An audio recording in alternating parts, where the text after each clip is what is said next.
All right, good morning, and thank you for this opportunity to speak today.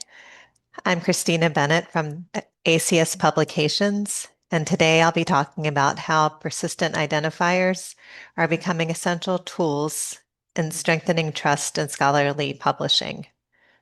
For publishers, issues involving research integrity are growing, and one of our key challenges is to know whether the work that was submitted to one of our journals is from a trusted author group. ACS Publications is a division of the American Chemical Society, which supports researchers through publication of journals, publication of their work in ebooks, and hosting scientific programs where researchers' discoveries are shared. Like many publishers, we're deeply committed to maintaining trust and peer review while also enabling rapid and global dissemination of the research articles. We're also very engaged with STM, which is the International Association of Scientific and Technical Medical Publishers, and broader community efforts around research integrity, open research, and standards, which is where the work on identity and PIDs has been at the forefront recently. One of the biggest challenges we face today is separating legitimate authors from bad actors.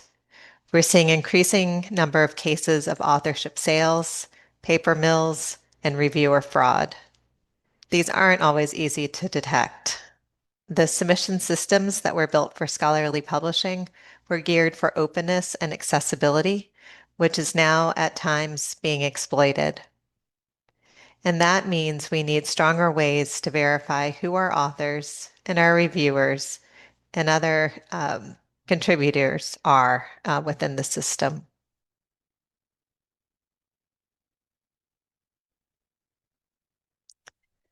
For example, publishers can receive manuscripts from good actors and bad actors. Right now, both can submit their manuscript, both can recommend reviewers, and their work can go through peer review with several reviewers looking at their paper. And then there's a decision and it's moved to publication. And only later, at some time post-publication, do we find out that one of the manuscripts is from a bad actor and must be retracted. When this happens, resources and time have been lost, and more importantly, fraudulent information has been entered into the academic literature. However, if there were checks before the peer review process ever begins, the editorial systems could assess the identity signals, or what we might call trust markers, of an individual submission. These can include to verify identities, check institutional affiliations, check the publication history. And if those types of checks failed, the paper might not move forward at all, and it would allow our editors and reviewers to focus their expertise on sound submissions. It would also prevent publishers from publishing papers from bad actors and having to retract the papers later once it's questioned by a reader or someone else in the community. STM Solutions assembled a group of experts from across the publishing industry several years ago to explore this subject in depth. My colleague Ralph Youngen participated in this group on behalf of ACS, and I will share some of the key points that they identified in their white paper entitled Trusted Identity in Academic Publishing. I encourage you to download and read the full paper to learn more about what they discovered. So one of their topics was just thinking about what trusted identities would look like from a systems perspective and how trust could be modeled based on two major types of evidence. First, the evidence of identity. Are they a real or verifiable person? And second, the evidence of participation. Are they an active contributing member of the research community? This is where PIDs like ORCID and similar programs could become especially powerful. They can connect the two dimensions in a portable and persistent way. For example, if we have evidence that the academic researcher is true, by identifying perhaps their academic website, and there's an evidence of publication history, we'd have strong support that this is a trusted researcher submitting a legitimate paper.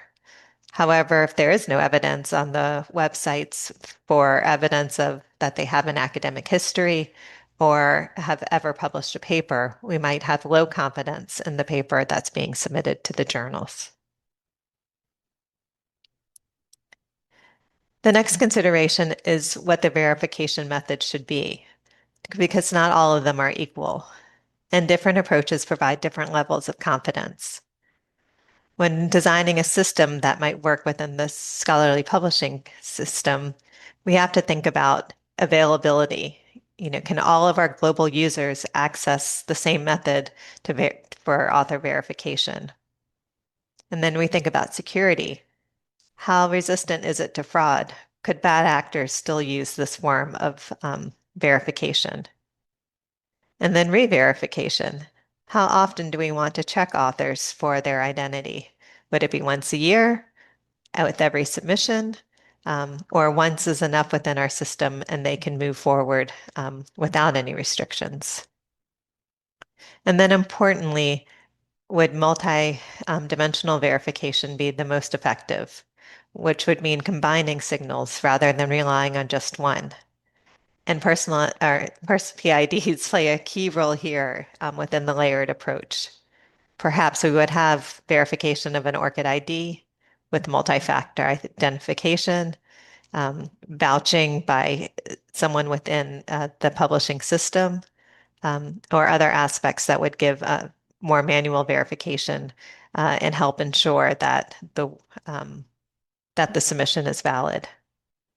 Likewise, if all they have is an ORCID ID without any trust markers embedded in it, or an institutional email address that hasn't that can't be verified, we might have low trust in that submission. So based on the STM working group's findings, they provided 3 major recommendations. First, introduce user verification into workflows. The verification shouldn't be optional or ad hoc. It needs to be built directly into the submission and peer review system and offer an alternative method when needed. Second, we should use verified profile information. This is where ORCID and similar PID systems are critical. They would allow us to establish identity. We use verified claims and create a positive feedback loop where trust builds over time. And third is to collaborate across the ecosystem. No single publisher can solve this problem alone, and sharing anonymized insights and building and shaping the infrastructure could help all of us reduce cost, improve detection, and more importantly, support legitimate researchers more effectively. And the working group acknowledged that there are some real challenges. Verification requests can introduce friction. It can frustrate legitimate users, especially if the process is unclear or repetitive. It may also shift the relationship between researchers and publishers in ways that we need to navigate carefully. We don't want our trusted authors to continually come to the site and feel like they can't get their papers submitted because of so many checks and balances even prior to submission. And importantly, verification may not address all of the concerns. Bad actors can sometimes meet basic requirements, like institutional emails or evidence of prior publication. So we have to consider, how often do we verify authors? How much burden do we place on the users? And how do we balance cost with effectiveness? These are still open questions that each publisher will have to work through as they think about how best to ensure their system to verify more authors and provide a strong experience for legitimate authors. So ultimately, PIDs are not just identifiers, they're infrastructure for trust.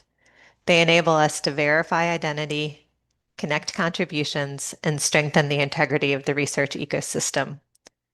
And their full value is still being considered, and we need to implement them in a collaborative and thoughtful way. Thank you so much for your attention.